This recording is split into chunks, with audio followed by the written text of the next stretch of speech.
on behalf of Sky Yoga Online English Meditation Group.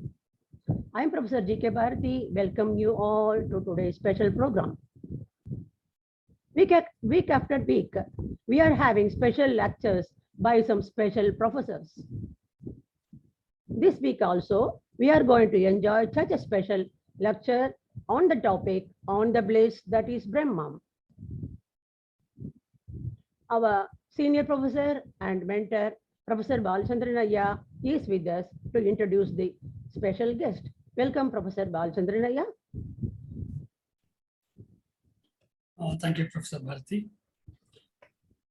On behalf of the daily meditation, I cordially invite joining Bharati ji, all of you who have joined this program. And today, as she said, every Sunday we look forward. We have daily meditations going on, both morning and evening. But Sunday is something special because it is on Sunday only we invite some senior people associated with Swamiji and our system to share their thoughts on some important topic. And today, we are very glad to have Professor Gopal from USA, a very close personal friend of mine. He has been associated with our system for more than 30 years now. Way back in 91, in the headquarters in Chennai, he entered the Sky system. Next year, he became a master. He served in India for some time, then he went to Singapore. There, he helped developing the system for 5 years. Then he moved to USA. And I think the 2007 or so, in Irvine, in California, in the Hindu temple, he started a center there, and they are doing great work. More than 10 masters have been produced, more than 200 people have been initiated into the system. And Professor Gopal has been very active in spreading the system all around the world. He's also the coordinator for the western part of USA. It's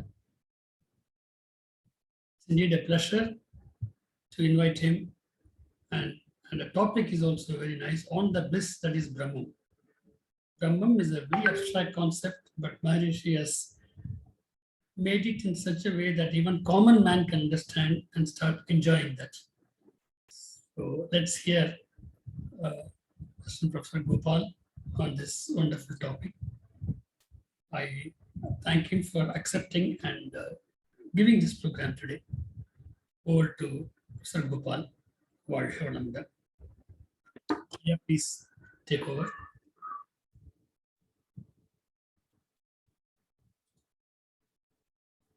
You can unmute and speak, Sir Gopal.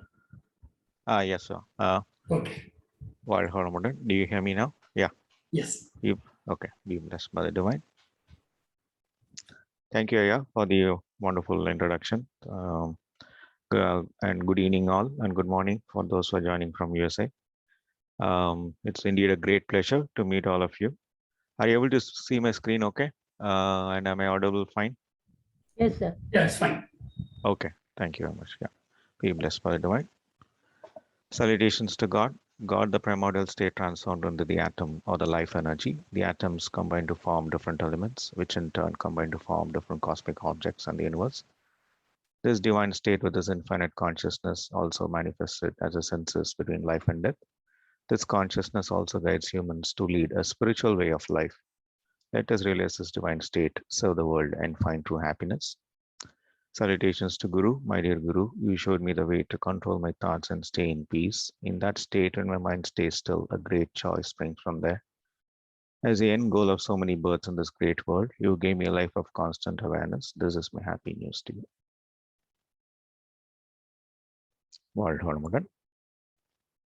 So today, the topic I've chosen is on the bliss, that is Brahmam. So let's dive into it. So this is the content that we'll look at it today.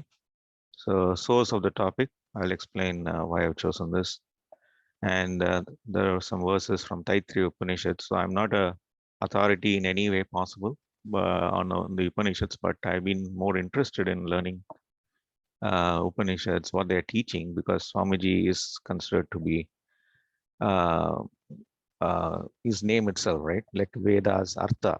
Right? He's given all the essence of the Vedas to us. So I wanted to know what is the Upanishads talking about, right? So that's why I've chosen this study and been progressing in this. So I just wanted to share that knowledge and see if you also could be interested, right? So that's the main idea here.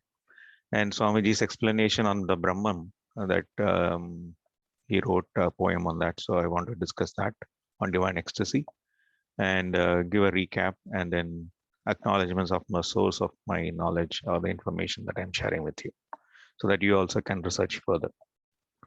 Okay, so with that, we'll get into the topic here. So this is on the bliss that is Brahmam. This is a chapter in the Taittiriya Upanishad. It's a second chapter. And this Upanishads in the sense, they mean that it is the end of the Vedas.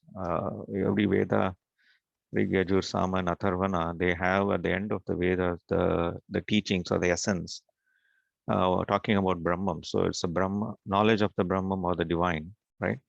And they also or also like in the olden days, people, the disciple used to go and sit below the teacher and listen to him. So Upa is to sit below or sit in the ground and listen to the teacher. So that's how the Upanishads came into being, right? So, and this belongs to the Krishna Yajurveda, and this consists of 3 parts, which is the Siksha Valli for the students, and Brahmananda Valli, which is explains the Atman. That's what we are taking today for the discussion.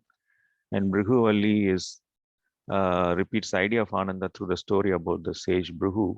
So this Brihu, he learned it from his father, Varuna, about the Brahman or the Atman. So that part is covered in this chapter of Brihu Valli. Okay. And the topic chosen here is about the second chapter, and which is explains the Ananda or the bliss that is Brahman. And Swamiji has given the essence of all the Vedas in his teachings, and he has made it very simple and easy for us, but it always helps us to go to see where the old teachings are leading us, right? And what is the real essence behind all the Upanishads. So that's how I've chosen this topic now. Okay. So, so there are 9 verses in this chapter, and I'm not going to read the Sanskrit part because I'm also learning that. The pronunciations are very important in Sanskrit. So, but just give the essence in English, right? So that's what the we'll discuss through here. Okay. So in the first one, it says Brahma with apnoti param. So that's the core essence of this Taittiriya Upanishads. And by the way, Taittiriya Upanishads, how the name came up, right? So it says that there was a sage whose disciple was Yagnavalkya, okay? And somehow he got angry at one time about his disciple. And he said, okay, whatever I taught you, you just give it back to me, right? He got so very mad at him that he wanted him to give back whatever he has taught. So then the sage Yagnavalkya, he vomited, actually, it seems, all that he has, knowledge that he has assimilated from the guru. And it is interesting to see that he says it's all Taittiriya birds, right? The small birds are called Taittiris. So he said the guru, seeing the thing coming out of this disciple, he felt that it was more than what he has given to the disciple. He has assimilated it and given back with a full knowledge and ease of understanding. So he asked all his disciples to turn into birds and consume all that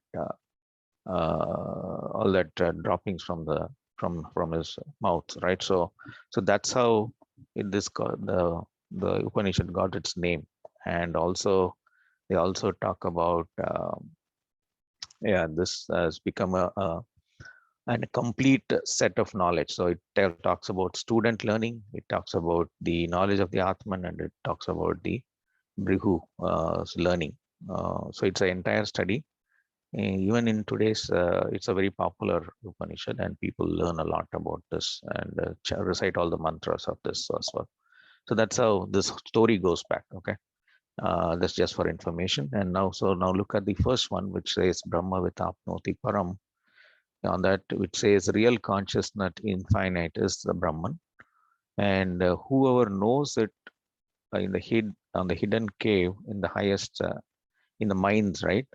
He will be able to attain all the desires together as the Brahman, as the wise. So the knowledge of the Brahman or absolute is the one that is giving you the divine knowledge, right? So that's how this one sentence, which is the essence of all the Taittiriya Upanishad.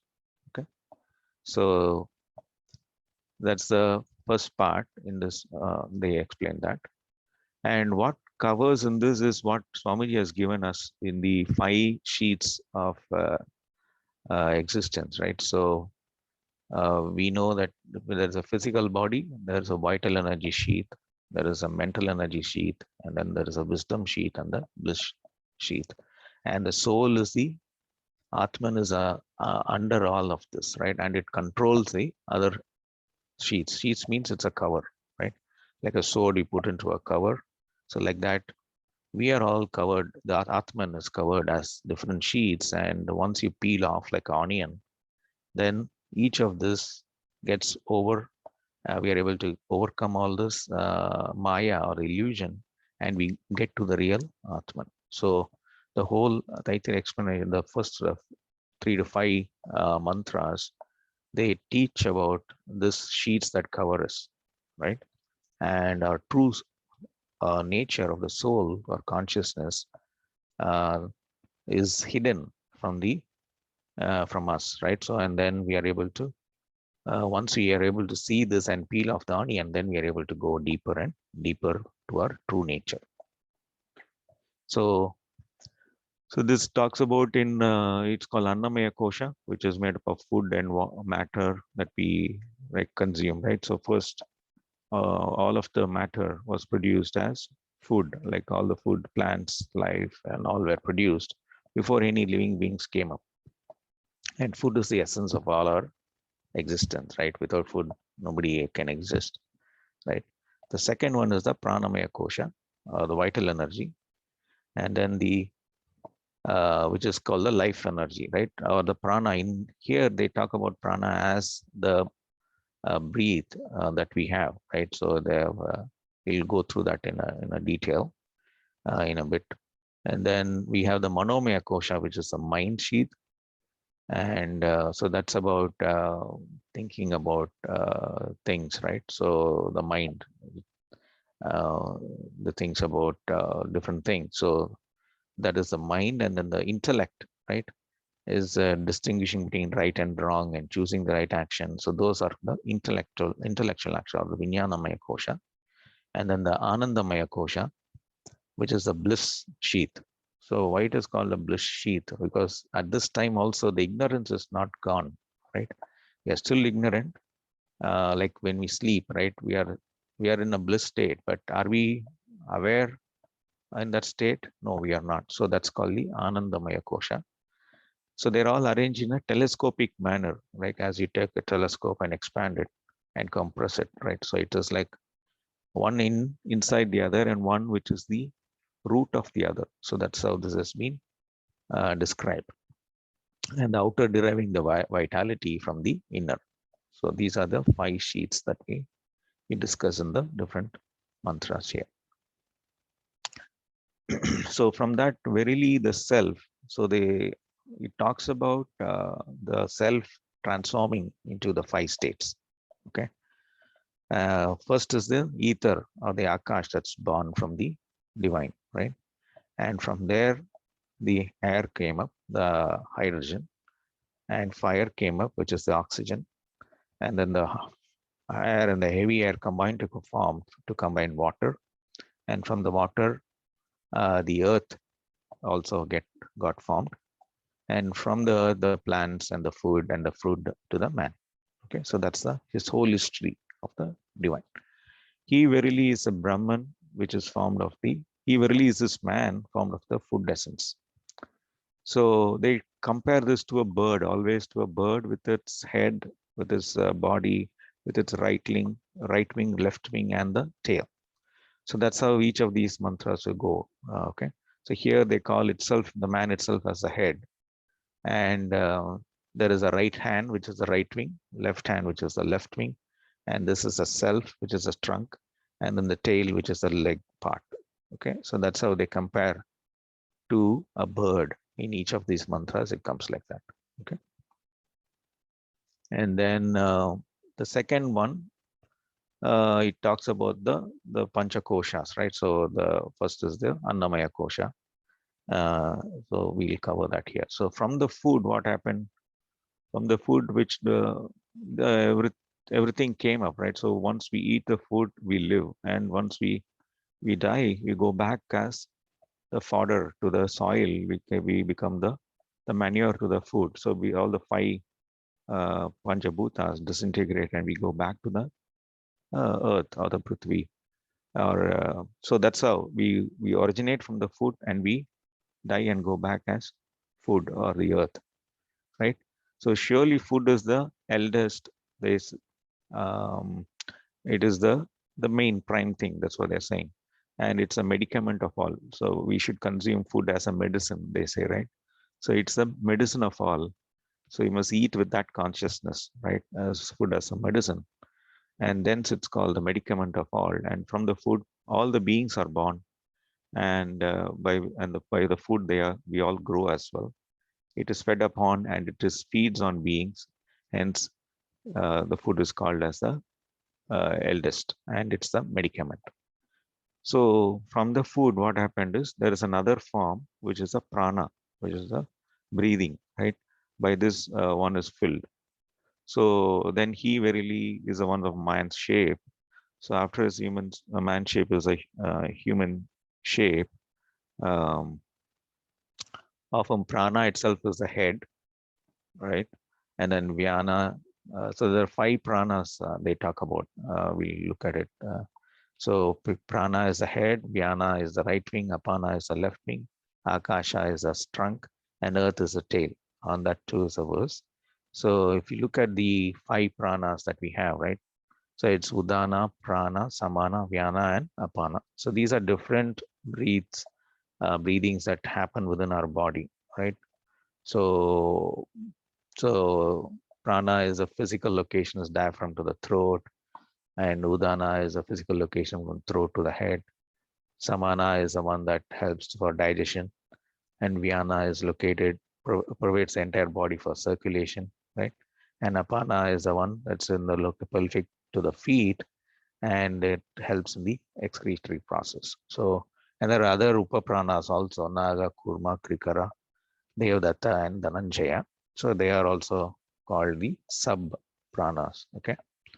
So they talk about these five pranas as the body itself, right? So the prana is underneath the annamaya kosha, which is a pranamaya kosha. Okay. And then we have the third one. After the pranas, do the devas live also as men and beasts? So prana is verily the life duration. The whole life duration do they reach where prana is as a Brahman. So it's considered as a Brahman. And then we have the manomaya kosha, which is behind that, right? After the human shape, there is a man shape.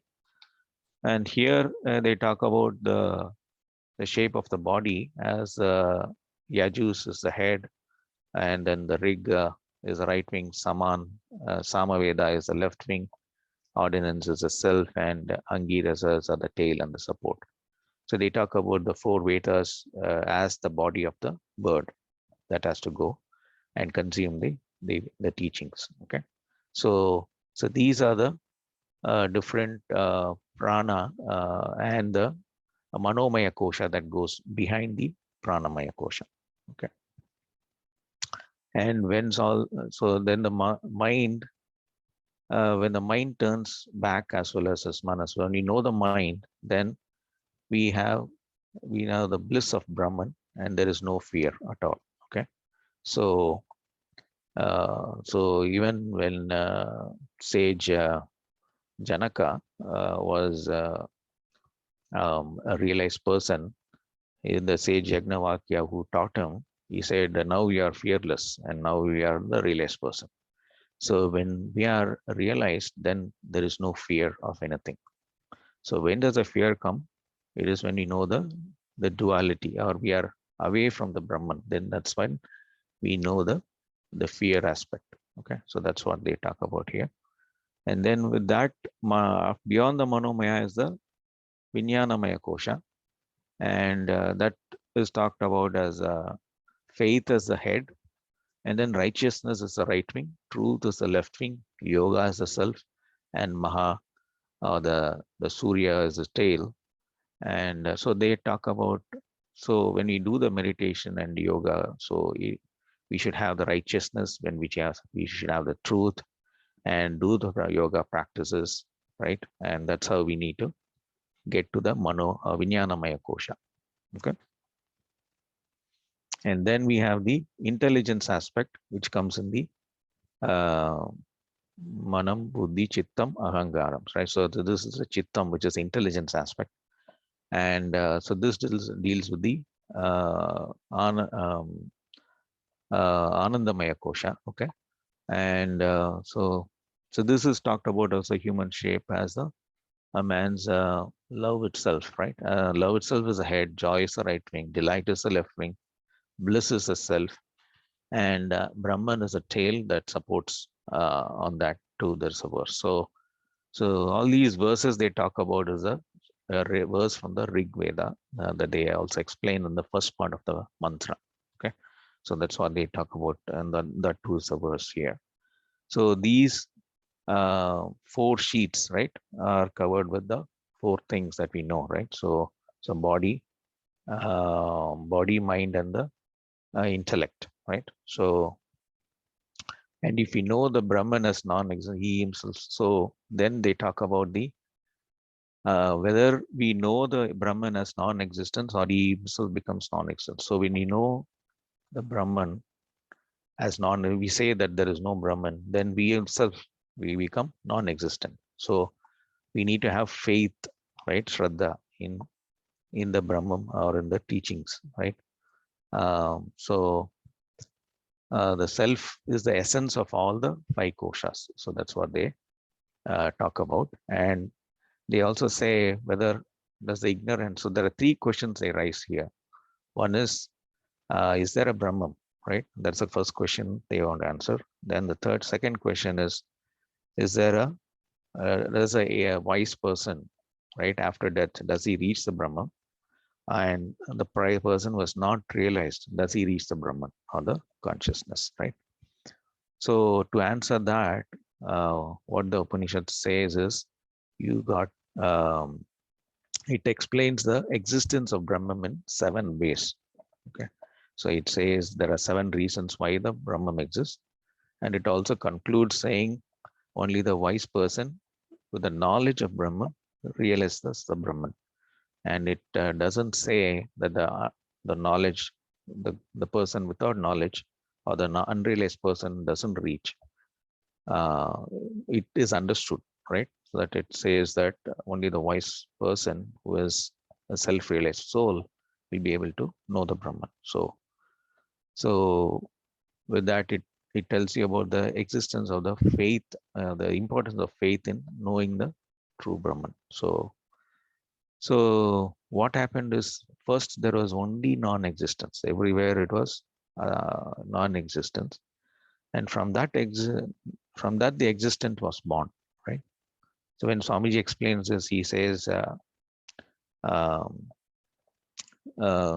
is a dark matter, or the dark the bliss, which with the self-compressive surrounding pressure force crushed itself, right, and formed a high-speed spinning particle, right, which is the Vedana, or the formative dust particle, right? So he talks about in the same way. So what was non-existent, which was not in the physical realm of existence, came into existence. It made itself, right? It is self-made. It made itself. It thought, okay, I want to become something, right? I want to become another one. So where did it come from? It made itself, right? So that's the source of the Brahman. And so they also say it, and it's a source of the bliss also, right? And having obtained this taste, one becomes blessed from who can breathe in or breathe out. So there's nobody who can breathe in or breathe out without the bliss of the Brahman in the cavity of the heart, right? And it brings us the joy that we know, right? So Atman is the one that is fearless when it's one with the Brahman, which is the invisible, which is the incorporeal, which is inexplicable and unsupported, right?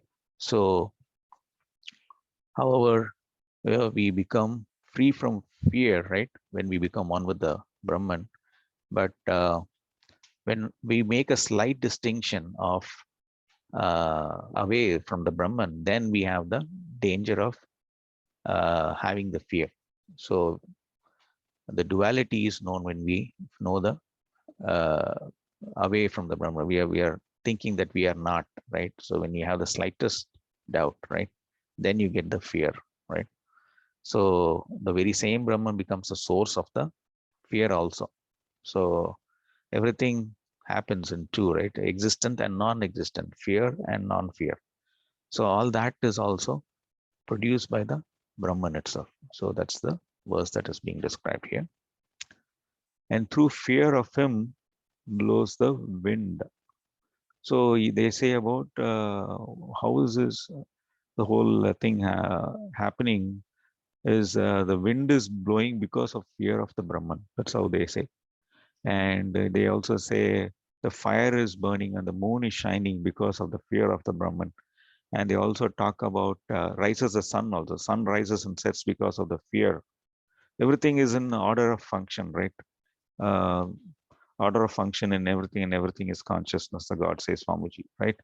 So even the death, the Mithru, he also functions with fear of Brahman. So all the five things are working accordingly with the fear of Brahman. That's what they say here. Okay? And the following is the inquiry concerning the bliss of the Brahman and the Rasa. So they also have this beautiful comparison here, which says, okay, if you're of youth and if you are very good and well versed with all the knowledge of the scriptures, and you have the best strength and health, right? And you're well disciplined and you're resolute and very strong, right? So if you and you have all the world as the wealth for you, right? Then what unit of bliss that you get is called one unit. Okay. And now they talk about this bliss is 100 times more for the man Gandharva. So which is a human Gandharvas is the next stage. It's all imaginary, but it's better to know this because the bliss that they're explaining in the Brahman is scaled and multiplied by this multiplication, okay, by these factors. So the 100 units of that man, so man who exists in the world, the maximum pleasure that he can derive from here is 100 times more for the human Gandharvas. So Gandharva is a elevated soul, let's say, in the human realm. And before for the existence of the bliss that is existing for that person is 100 times more for the celestial Gandharvas again. Okay, they are in another realm. And 100-fold for that celestial is the one for the manas. Okay, so those who continue, whose world continues for long, it's the Pitru is called the next level. Okay, and that multiplied by 100 times was for the Ajanaja gods, which is born in the Devaloka, gods born in the Devaloka. And they all compare it to the same bliss that's explained for a person who is well versed in the knowledge of the Vedas and the Srotriyas. So, and person who has transcended all his desires, he is equal to all of these, even though it's 100 times for each and every time. But the person who is well versed and who has transcended all desires, his knowledge his bliss is ultimate. That's what they're saying here. So every time they compare it, And it's also the measure of the bliss of the Srotriya who has transcended all his desires. Okay. So this joy of God is born in the Devaloka, is multiplied by 100-fold, is a unit of joy for the gods, which is the karma devas. Okay. And they do some special karma. And then 100 times that is called for the bliss of the office bearers. There are gods like 33 gods, they say. They're the office bearers, like Indra and other gods, like the Panchabhutas that we have. All these are different gods. And so their joy is 100 times more than the Karma Devas. And 100 times that is the joy for the Indra, who's the head of all the gods, right? And 100 times that is for the Brihaspati, right? And then who's the guru of the Indra. And then 100 times more is for the Prajapati, who is the Brahman that we call, right? Brahma, Lord Brahma is called the Prajapati, or the Hiranyagarbha, who has created the whole universe, right? And at every time the Srotriya, the one who has learned all the scriptures and all the follows and is free from desires, that person's bliss is equal to all of this, right? So the reality in the core of the man and the reality which is in the sun is one and the same. Okay. They say the Atman, which is the same for all of these, and he who knows this on leaving the world first attains Atman, which is made of food. So when he leaves, so we grow in these consciousness, right? So one is the Annamaya Kosha, the Pranamaya Kosha, the Manomaya Kosha, and then the Vijnanamaya Kosha, and then the Anandamaya Kosha. And the source of the bliss within the Anandamaya Kosha is the Atman of the Brahman. Okay. So that's the whole essence here. So he who knows the bliss of the Brahman, from which all the words return without reaching. So Mana Vakinil Tattamal Nindradede, right? There is one poem like that, right? So it is not reached by the mind, and it's not reached by the speech. The words return without attaining the Brahman. They also talk about Lord Shiva, like Brahma and Vishnu were trying to see the head and feet of the Lord Shiva. And they started flying, like he took the shape of a swan, Brahma, and he went up. And then the Vishnu, he took the shape of a boar and dig deeper into the earth and went down. So both were going and going, but they never saw the head or the foot. They say, right? So that's the mightiest of the mighty of the Lord Shiva, right? Or the Brahman. So without reaching it, so words return without reaching the Brahman. It's together with the mind which is not afraid of anything. So that's the essence of reaching the divinity, right? He is not afraid of anything. So, and he doesn't have anything like, these are the characteristics of the person who has reached the Brahman. And they say, why I have not done any good? Why did I do this sin, right? So those questions don't arise in him, who is experiencer of the truth. So why doesn't it arise?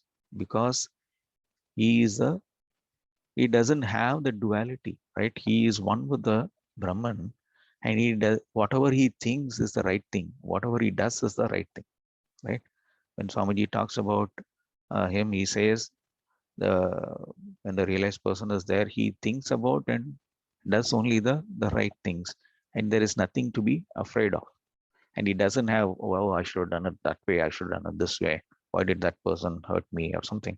So all these questions will be eliminated when you realize the truth.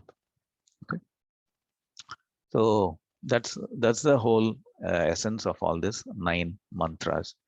So, and then there is always the protection, divine protection, they say, right? Sahana vavatu, sahana bhunaktu, saha viryam karavavahai, tejasvina vaditamastu, ma vidvishavahai, om shanti shanti shanti. This is the Shanti Pada, which comes in all the Upanishads. So it tells you eliminate all the obstacles in attaining this knowledge from from this study. So that's how the disciple and the guru are learning this together. So let the Lord protect us both. Let us both enjoy the fruits of scriptural study. May we both exert together to find the true meaning of the sacred text, and may our study be fruitful, right? And they pray to the Lord before, so that we are able to attain this knowledge without any obstacles. So that's how they tell this Shanti Pada. Okay. So this is how the whole concept of as the Atman, which is the underlying, which is the source of all the bliss. That's how this Taittiriya Upanishad is describing. So when you come to the Vethathirian model, it says about energy particle, consciousness, and the static state, which we briefly discussed, right? So static state, which is absolute space, it crushed itself, right, by highly compressive self-surrounding pressure force as the formative dust particles, and they, millions and millions of them, coalesce together to form the energy particle that we know, or the Akash, right? And that's a repulsive wave. It's able to withstand the compressive force of the entire absolute space. So this is explaining that. And we have the 5 koshas are linked to the body consciousness, the soul consciousness, or the life energy consciousness, and then the universal consciousness and the almighty, or the absolute, right? So there's a so these are all different circles. Again, the telescopic effect, right? So body consciousness leading to the life energy consciousness, and beyond that is the universal consciousness, and then the absolute is the seat of all the consciousness is the seat, right? So that's why Swamiji says consciousness is Brahman, or the divine, and that's where our meditation practices help us to go for this Atma Darshanam. When we do the Duryatita meditation, when we do the 5 element 9 planet, or even go beyond to the absolute or the static, what we meditate on the absolute space, so we get our mind frequency lower and lower to subtler frequencies to get to the divine, which is a delta state, which is 1 to 3 cycles per second. Okay. And this poem by Swamiji was written in 1984 when he visited California in Yucca Valley. So I am from California, so it's fortunate that this place where he visited, we also been there, and it was it's like 80 miles from my place. So I've been fortunate to visit there and spend some time with all the other USA colleagues here. So this is when he wrote this. So he was teaching Duryatita meditation, and his mind remained in that state, and in that state of bliss. And that's where he wrote this poem. I'm not going to read it in Tamil, but I just put it together here. So I'll see it in English here. So Earth is a huge world, right? I live as a small-minded human being. I have countless thousands of thoughts. Who knows the strangeness that arises? Who knows, right? How do the thoughts come, right? I am a small being in this entire universe. Even the Earth is a tiny dust speck, right? But in that I am living, and I have thousands of thoughts. What is the strangeness of this? What is the beauty of this, right? And tiny cells join together and cooperate. Action that cannot be comprehended by the mind happens in this body, right? Previously, by a single drop of sperm or natum, my body is fully created by the Almighty. Self-development started from the divine that is hidden. Difficult to explain the divine and as continuity of the imprints. By divine blessing and will, who rules without the rule, I have reached the earth, and after leaving mother's womb. Right? So how great is the divine mind, which has the infinite power as a perfect way for all human beings. It is wonderful to shape the female form with power. How many of the living people are knowledgeable of the truth? So the who worship, right, the female power are the people who live in this world for a long time. Those who gain pride by insulting women, the world will know the pain of taking the burden of the great sin. By thinking women's greatness and talking great and writing great of women, and enjoyed thus lives like a god in this world always. We are eternal when we praise the female power. Transforming to living things, living beings, and being present inside them as senses and consciousness in the world, enabling different life. I realized the beauty of rich variety of crops. He manifests a different food and wealth for the pleasure of all in the life. So this is the Annamaya Kosha that we are talking about. So he manifests as a food, and only then he created all the living beings, right? If the plant life is there, there'll not be one sense organisms, right? If it isn't there. So he created the food first and then created the living beings, right? So for the good, higher thinking and to win the five senses, the God who gave the body and stood as consciousness within, is it there or is it not there? There are many arguments, right? Is the God there? Is it not there? It is woven in our lives as if it was a cotton thread in the clothes. Everywhere in me and in all appearances, without a gap, as a divinity throughout the great universe. I understood the divinity that stays and thrives by the feet of lone, fed, steadfast meditation by going inside the mind. So the key to realizing the Brahman is the meditation that we do, right? So bringing the mind to subtler and subtler frequencies and merging with the absolute or the static space, right? Who am I? That is the body, mind, or consciousness. The harmony sounds like a melody. The body as a vehicle, the life energy as a source of the energy, and beyond the universe, the consciousness, the truth that I am. I kept him in me. I carried him. I admired him. I joined myself in him and sing as God. I became one with him. I sing as God. To realize the virtue in yourself, I sing, uniting all the people of the world.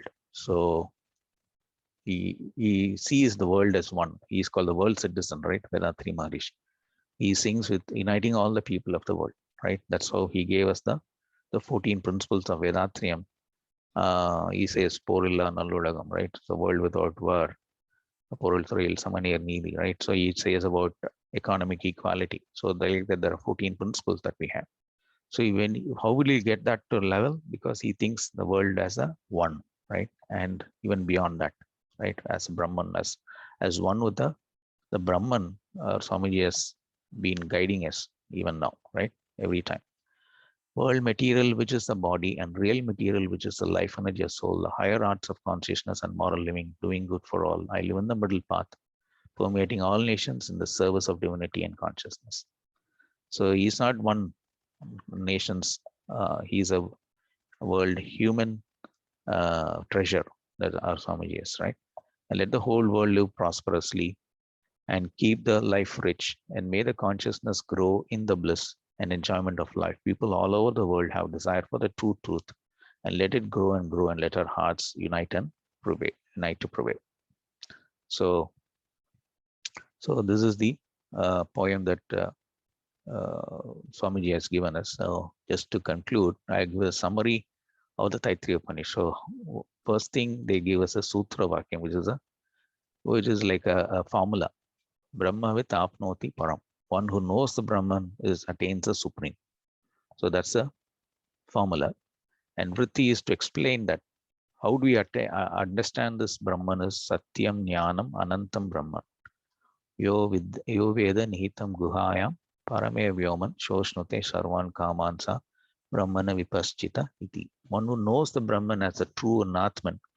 So they say of Satyam Jnanam, knowledge is Brahman, Satyam, truth is Brahman, and Anantam, right? Is as different Pala, right? When Swamiji talks about Anantam, some confuse it with the word called Anandam, which is bliss. Anantam is different. How many different lives of forms have formed, right? You see, go into the ocean, you see so many different life forms, plants, so many different species, right? So Anantam Brahmam, right? And how they explain this is Atyaropa and Abhavada Prakaranam. So they say the Pancha Bhutas are drawn from the Brahman, and that's called Adhyaropa. So you produce something from the Brahman and you negate something from the Brahman. That's called Abhavada, which is the removal of each of the 5 koshas. And then you go back to the Nirguna Brahman. So why to first put that in the Brahman and then take it off, right? So we see that the source of everything is coming from the external objects, the source of our happiness. We see it's coming from the external objects, but until we realize that the source of the bliss is the Brahman itself, right? And when we know that, that's when the jnani sits under the tree and realizes that he is by Bliss is itself, is guided by the Brahman. So the way you negate and negate, we have the Vairagya, right? And the more you negate and negate, that's how you get to the higher bliss, right? One is to attain the happiness by attaining some objects, or to negate it, right? So when you negate it, you get more Vairagya, and Vairagya leads to more bliss. Okay? And they give a lot of explanations. So there are 7 reasons for Brahman to exist, I said, right? So they say Brahman is the cause of the universe, which is the Upadana Nimitta reasons, which is like a pot maker and a pot made, right? So the clay is the Upadana, which is the reason, and the Nimitta is the clay and the pot maker, which is the Nimitta Karana. So Brahman is the person who made everything. So he is the Upadana Karya and he is the Nimitta Karya. Jiva Rupa, he entered the creation in the form of living beings and non-beings, and he is the consciousness. Jagat Rupa, not much different from the second. So it is a conscious, he is the existent and non-existent. So that's how he is a Jagat Rupa. And he is a Rasavada Prasiddhi, producer of joy. We think the joy comes from external objects, but no. When you go into deep sleep, also we are experiencing the bliss, right? So it doesn't mean there are objects. No, there are no objects in the deep sleep, but still we are experiencing the bliss. So how is that? Is because of the bliss that is part of the Brahman itself. And then the Karya Karana. So the physical body merging with the 5 senses work together, union. That is another reason why we say the Brahman is existing. Because when body dies, the Atman leaves and there's no sensation there, right? So the Brahman is existing because of that. And the cause of fear and non-fear is also the King Janaka and the sage Yagnavakya example. So then the Ananda Mimamsa, which is the 100 times, right? That explanation that we gave. Ananda Mimamsa, which Mimamsa means it's an inquiry. And the inquiry on the bliss that is coming from the Brahman. And Palashruti. So what you gain by attaining the Brahman is no fear. There's no punya or pava. And so those are the things that we gain from the attaining the Brahman or the reality. Okay. So just to conclude, we have gone through the 5 koshas of the Brahman, which is Annamaya Kosha, Pranamaya Kosha, Manomaya Kosha, Jnanamaya Kosha, and Anandamaya Kosha. The bliss of Brahman is the inner core, hidden and unaffected by these 5 sheets, right? And he is a bliss. And merging our consciousness with this total consciousness, we attain the self-realization as experiencer, and the experience are the one, right? And the bliss of the infinite manifests in us, and there is no fear. And VETHATHIRIAN model places consciousness as God and is the inner truth in all, and the reality of transformation of the Brahman to all that is in the universe, and also as the unmanifested. Thank you. Be blessed by the divine. And these are the references I have. So I can share the PowerPoint later. And also you can refer to these different Upanishads and the books by Swamiji, which are the sources of this. Okay. World harmony. Be blessed by the divine. That was an excellent and detailed speech on the topic on the bliss, that is Brahmam. You have very well explained how to get the bliss so that we can just merge with Brahmam. You just started your speech on by quoting Taittiriya Upanishad and how our Maharishi is explaining the same. And you also quoted the poem that was written when he was in California, USA. It's a very wonderful lecture, sir. Thank you so much, sir, for sparing your time and giving us this great lecture. Over to you, Balachandra, sir. Balachandra. Yes, Professor Gopal. Very good. Taittiriya Upanishad. Many of us might not have read it, and at least we could give an idea of what it is and how Swamiji has put it in such simple words. What has been said in Sanskrit and then multiplied 100-fold, 100-fold, 100-fold, and so many things are there. And I think Maharishi has made it very simple for all of us to understand and practice it. It's always good to go to the source. And in that way, your research has been of great help to all of us. And then I recollect whenever Swamiji talks about Yucca Valley, California, he used to be in a different frame of mind. He used to enjoy that beautiful place, which has been, he used to go to those frequencies very often, write beautiful poems. Thanks for reminding us about those good old days. And definitely, we'll all try to make a trip, visit Yucca Valley and see where Swamiji conducted beautiful programs there. Now I leave it to the audience for any questions, interactions. And thanks, Gopalji, for this wonderful experience. Thank you. Thank you, Amma. Thank you, yeah, all Harmon. Be blessed by the divine. Yeah.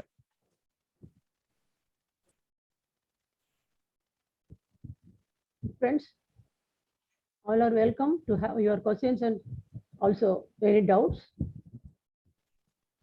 Gopalji is here to answer. Please come out. It's just a discussion on how to reach Brahmam, how to enjoy the bliss. You just raise your hand so that we can just unmute you.